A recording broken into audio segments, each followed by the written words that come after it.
दोस्तों, ये जो कहानी आज मैं आपको सुनाने वाला हूँ, ये कहानी आपकी ज़िंदगी बदलने की हिम्मत रखती है। बस शर्त यह है कि आपको इस कहानी को थोड़ा ध्यान से सुनना पड़ेगा। तो कहानी है एक हिरन की। एक बार एक हिरन जंगल में पानी की तलाश में घूम रही थी, भटक रही थी इधर से उधर। बहुत प्यास लगी थी उस हिरन को, बहुत देर से भटक रही थी पानी की तलाश में, लेकिन उसे पानी कहीं पर भी नहीं मिल रहा था।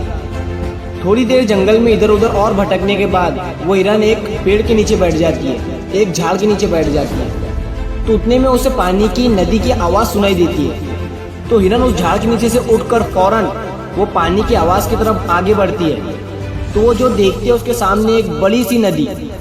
तो जैसे ही वो हिरन उस नदी को देखती है तो बहुत खुश होती है, मानो उसे डबल से कोई जिंदगी मिल गई है नई। वो फौरन दौड़ते हुए उस नदी के पास जाती है और जैसे ही पानी पीने के लिए अपना सर नदी में झुकाती है तो उसकी नज़र अपने राइट पर पड़ती है। वो जैसे ही अपने राइट में देखती है तो उसे शिकारी नजर आता है, हाथ में तीर लिए हुए, निशाना तान कर खड़ा हुआ। फिर जैसे ही उस हिरन की नज़र अपने लेफ्ट में पड़ती है तो उसे एक शेर नजर आता है झाड़ियों के पीछे।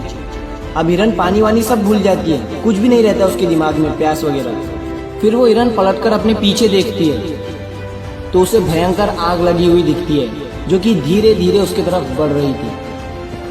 अब हिरन जाए भी तो जाए कहाँ? राइट में देख रही थी तो शिकारी नजर आ रहा था, जो कि निशाना तान कर खड़ा हुआ था, और अपने लेफ्ट में देख रही थी तो शेर नजर आ रहा था। सामने तो गहरी और लंबी चौड़ी नदी थी और पीछे तो आग लगी हुई थी। चारों रास्ते बंद हो चुके थे, चारों तरफ से मुसीबत आ चुकी थी। अब हिरन सोच में पड़ जाती है और वो ये सोचती है कि चारों तरफ से मेरी मुसीबत आ चुकी है तो मैं अपना काम करके क्यों ना मरूं। मुझे वैसे भी तो मरना ही है, तो मैं पानी पीकर क्यों ना मरूं। तो वो हिरन अपना पानी पीने में लग जाती है। लेकिन थोड़ी ही देर के बाद जैसे ही वो हिरन पानी पी रही थी तो उतनी ही देर में ऊपर से काले बादल छा जाते हैं और उन बादलों से बारिश होने लगती है। तो जो आग थी पीछे की लगी हुई वो पानी से बुझ जाती है और पानी के कारण शिकारी का निशाना चुप कर शेर को लग जाता है और शेर की नज़र पड़ती है सीधा शिकारी पर। तो शेर शिकारी के पीछे लग जाता है।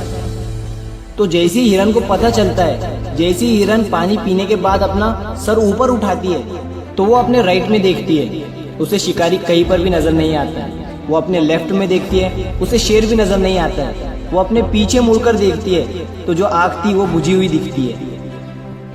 मोरल ऑफ द स्टोरी, मेरे दोस्तों, इस कहानी से हमें ये सीख मिलती है कि इंसान की जिंदगी में भी प्रॉब्लम आती नहीं है, और जब आती है तो चारों तरफ से आती है, जिस कारण हर इंसान डर जाता है, घबरा जाता है अपनी इन प्रॉब्लम से। तो आपको क्या करना है ऐसी सिचुएशन में? आपको नहीं डरना है और नहीं घबराना है, बस शांति से 2 मिनट के लिए सोचना है। हिरन के पास भी बहुत सारे ऑप्शन थे। हिरन भी ये सारी सिचुएशन को देखने के बाद या तो पानी में छलांग लगा सकती थी या फिर इधर उधर भाग सकती थी, लेकिन उसने शांति से सोचा और वो अपने काम पर लगी रही।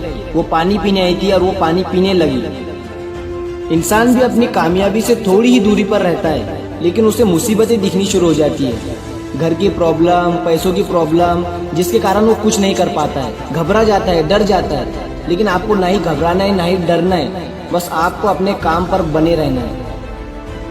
मेरे दोस्तों, उम्मीद करता हूँ आपको ये कहानी पसंद आई होगी। तो ये मत सोचना कि ये दुनिया क्या कहेंगी, कर गए तो एक दिन ये दुनिया तुम्हें देखेंगी।